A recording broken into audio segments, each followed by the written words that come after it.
திருமகள் TV பல்சுவைகள் படைக்கும் பாசறை. 60களில் தமிழ் சினிமாவில் வசூல் மன்னனாக இருந்தவர் எம்ஜிஆர். நாடகங்களில் பல வருடங்கள் நடித்துவிட்டு ராஜகுமாரி திரைப்படம் மூலம் சினிமாவில் ஹீரோவாக நடிக்க துவங்கியவர். அந்த படத்திற்கு முன் சுமார் 10 வருடங்கள் எம்ஜிஆர் சின்ன சின்ன படங்களில் நடித்திருக்கிறார் என்பது பலருக்கும் தெரியாது. நாடோடி மன்னன் திரைப்படத்தின் வெற்றி அவரை முன்னணி ஹீரோவாக மாற்றியது. அவருக்கென ரசிகர்களும் உருவானார்கள். தொடர்ந்து பல சரித்திர படங்களில் நடித்தார். எம்ஜிஆருக்கு அது மட்டுமே செட் ஆகும். ஜனரஞ்சக கதைகளில் அவரால் ஸ்கோர் செய்ய முடியாது என சினிமா உலகில் பேசினார்கள். ஆனால் எம்ஜிஆர் ஜனரஞ்சக படங்களிலும் பட்டையை கிளப்பினார். அவரின் படங்கள் பெரும்பாலும் கம்யூனிச சிந்தனைகளை அடிப்படையாக வைத்து உருவாகும். ஏழைகளை பணக்கார முதலாளி ஒருவர் சுரண்டி பிழைப்பார். பணக்கார வீட்டில் இருந்தாலும் அங்கிருந்து வெளியேறி ஏழை மக்களோடு குடிசையில் வசித்து அவர்களுக்காக எம்ஜிஆர் போராடுபவர். தவறுகளை தட்டி கேட்பார். அநியாயத்துக்கு எதிராக குரல் கொடுப்பார். அதுதான் எம்ஜிஆரை நாட்டின் முதலமைச்சராகவும் மாற்றியது.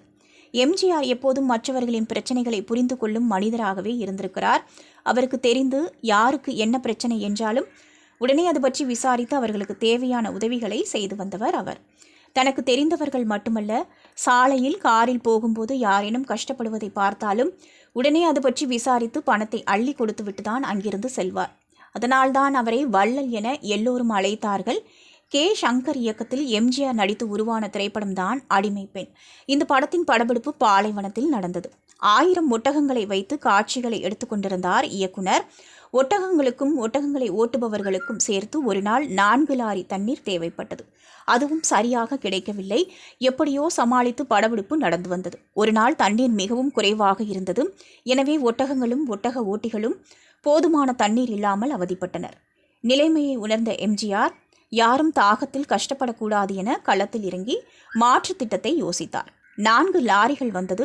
ஆனால் அதில் இருந்தது தண்ணீர் இல்லை. அப்போது பிரபலமாக இருந்த ஒரு கோலோ குளிர்பானம்தான். அன்று ஒட்டகங்களும் ஒட்டக ஓட்டிகளும் கோலோ குளிர்பானம் அருந்தினார்கள். படப்பிடிப்பும் சரியாக நடந்தது. இது ஏதோ கட்டுக்கதை போல தோன்றும். ஆனால் இயக்குனர் கே. சங்கர் இதை ஒரு நூலில் பதிவு செய்திருக்கிறார் என்பதே உண்மை. திருமகள் டிவியை லைக் செய்து உங்கள் நண்பர்களுக்கும் ஷேர் செய்வதுடன் சப்ஸ்கிரைப் செய்து ஆதரவு தாருங்கள்.